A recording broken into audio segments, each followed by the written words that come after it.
نحمدہ ونصلی علی رسول الکریم اما بعد فاعوذ باللہ من الشیطان الرجیم بسم اللہ الرحمن الرحیم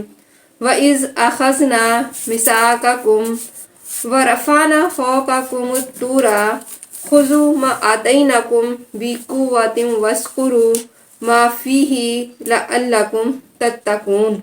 اور جب ہم نے تم سے وعدہ لیا اور تم پر طور پہاڑ لا کر کھڑا کر دیا اور کہا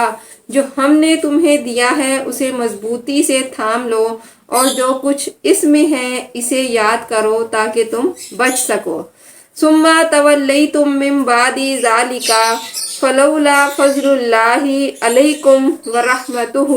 لکنتم من الخاسرین۔ لیکن تم اس کے بعد بھی پھر گئے، پس اگر اللہ تعالیٰ کا فضل اور اس کی رحمت تم پر نہ ہوتی تو تم نقصان اٹھانے والوں میں سے ہو جاتے۔ ان آیتوں میں اللہ تعالیٰ بنی اسرائیل کو ان کے عہد و پیمان یاد دلا رہا ہے کہ میری عبادت اور میرے نبی علیہ السلام کی اطاعت کا وعدہ میں تم سے لے چکا ہوں، اور اس وعدے کو پورا کرانے اور ماننے کے لیے میں نے طور پہاڑ کو تمہارے سروں پر لا کھڑا کر دیا تھا۔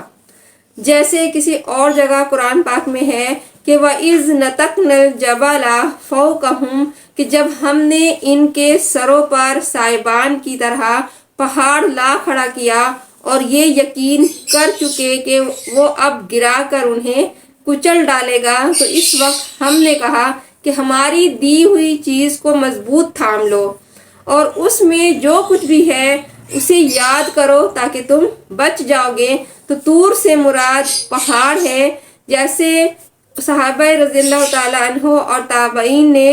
اس کی تفسیر یہ کی ہے، اور یہ ظاہر ہے کہ طور پہاڑ اس پہاڑ کو کہتے ہیں جس پر رویدگی ہوتی ہو۔ حدیث میں ہے کہ ابن عباس رضی اللہ تعالیٰ عنہ مروی ہے کہ جب انہوں نے اطاعت سے انکار کیا، اللہ تعالیٰ کی اطاعت سے انکار کیا، اس وقت یہ پہاڑ ان کے سروں پر لا کھڑا کیا کہ کہتے ہیں کہ ان کے سجدے سے انکار کرنے کے باعث ان کے سر پر پہاڑ آ گیا،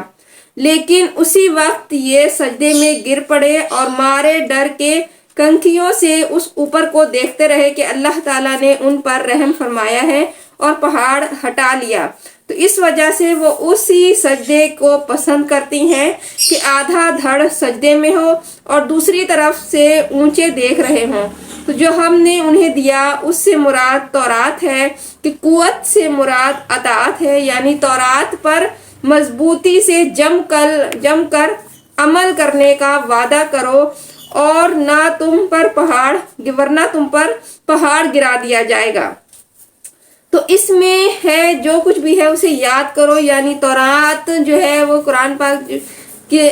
طرح ان پر جو اللہ تعالیٰ کے نبی علیہ السلام تھے ان پر تورات نازل ہوا، تو یعنی تورات پڑھتے پڑھاتے رہو، اس پر عمل کرتے رہو۔ لیکن ان لوگوں نے اتنے پختہ میثاق یعنی وعدے، اتنے اعلیٰ عہد اور اس قدر زبردست وعدے کی بھی انہوں نے کوئی بھی پرواہ نہ کی اور عہد شکنی کی۔ تو اللہ تعالیٰ اب اگر اللہ تعالیٰ کی کرم فرمائی اور اگر ان پر اللہ تعالیٰ کی رحمت نہ ہوتی اور اگر وہ توبہ قبول نہ فرماتا اور نبیوں کے سلسلے کو برابر جاری نہ رکھتا تو یقیناً تمہیں زبردست نقصان پہنچتا۔ تو اس وعدے کو توڑنے کی بنا پر دنیا اور آخرت میں تم برباد ہو جاتے، نعوذ باللہ۔ تو اللہ تعالیٰ ہماری توبہ قبول فرمائے اور ہمیں بھی عمل کرنے والا بنائے، آمین۔ وآخر دعوانا ان الحمد للہ رب العالمین۔